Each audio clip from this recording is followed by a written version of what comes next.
All right, let's bring in former Harvard and Princeton professor, independent presidential candidate, and friend, Brother Cornel West. It is good to have you, sir. Happy Thanksgiving in advance. I'm thankful for you and your influence in my life. It's always a blessing to be in dialogue with you, and you know I'm always pulling and praying for your precious family and Mama Matilda. Absolutely. Thank you. She's a big fan, as you know. So, do you feel some sense of progress, relief, something positive if Israel says yes to this deal and there is a break in the bombing that allows more aid and maybe more progress in an exchange of hostages for prisoners?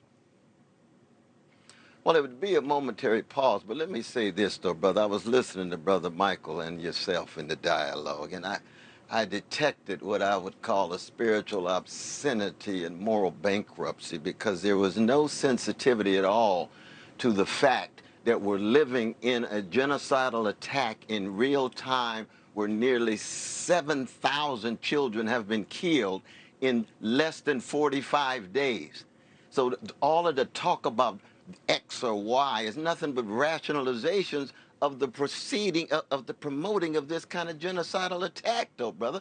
How do you, in the end, have a dialogue with both sides? I mean, Hamas has its own challenges. I agree with that. A war crime's a war crime, and war crimes are committed by Hamas, but Hamas is under occupation. And then you got the IDF that responds with genocidal attacks with 13,000 dead and 7,000 children, and it's happening all the time. And then the ceasefire is just going to continue on and on and on.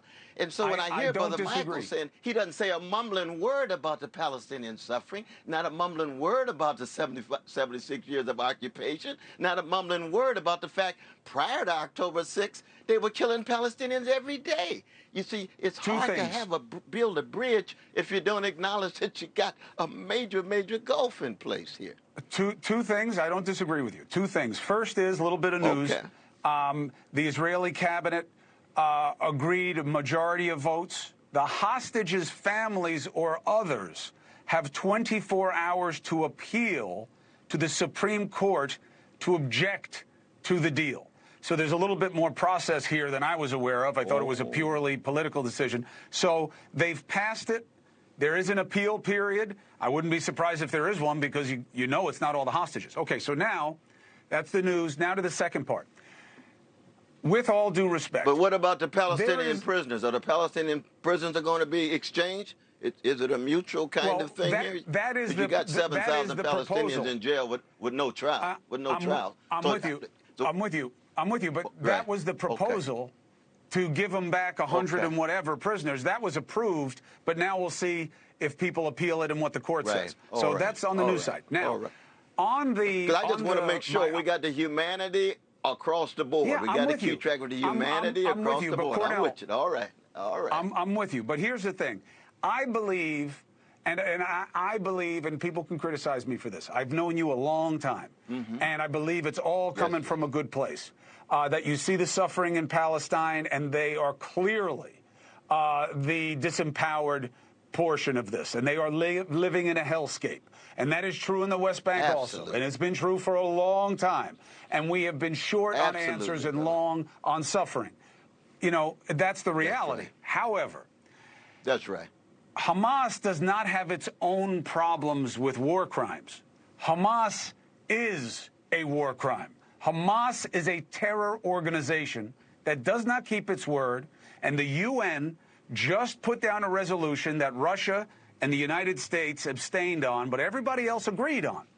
Give back all the hostages. You don't get what you want when you go into another country and steal the innocent and massacre the way they did and then not give them all back. I'm very surprised. Now, I know why they don't want to give them all back, and you do too, which is they got trouble if they don't have those hostages protecting them in those tunnels. But what about the fairness there, that they're getting rewarded for stealing the innocents? Well, I mean, one is that, you know, we've got to have a moral consistency in terms of war crimes being a war crime. Killing innocent people is a war crime. There's no doubt about that. And that we have to be upfront about that. Murder is murder. Hey, thank you for watching. Please go to newsnationnow.com, newsnationnow.com, and you can find NewsNation on your television provider. And don't forget to click the red subscribe button down below. Then you will get more of NewsNation's fact-driven coverage.